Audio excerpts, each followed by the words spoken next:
The future of Mars will be very similar to the history of the United States.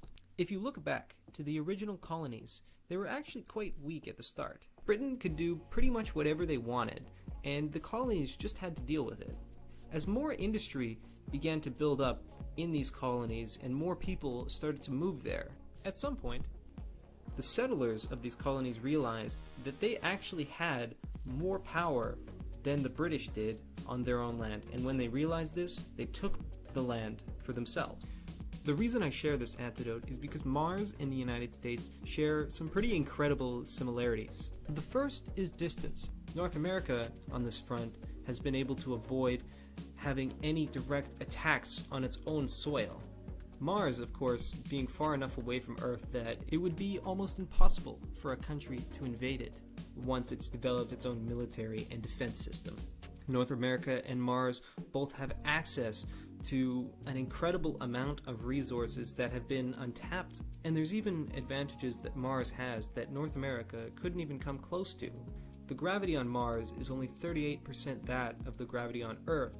This makes Mars a more logical place to launch rocket ships from, but if you add in its closer distance to the asteroid belt, which will quicken our development into asteroid mining, not only will this help develop the technology that is on Mars, but it will almost ensure that the people living on the research stations and outer mining colonies in our solar system are originally from Mars.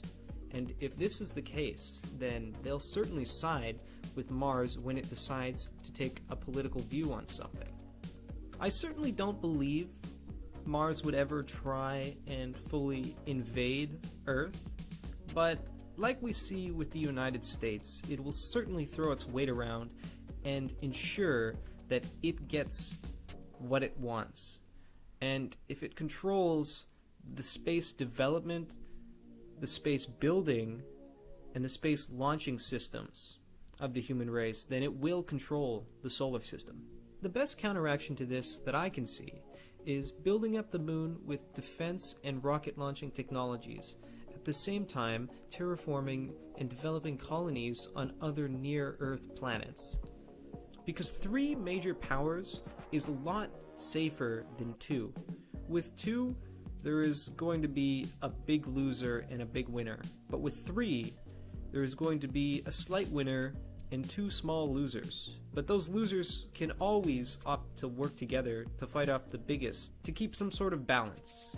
If you like that video, feel free to leave a comment down below. I'll see you next time.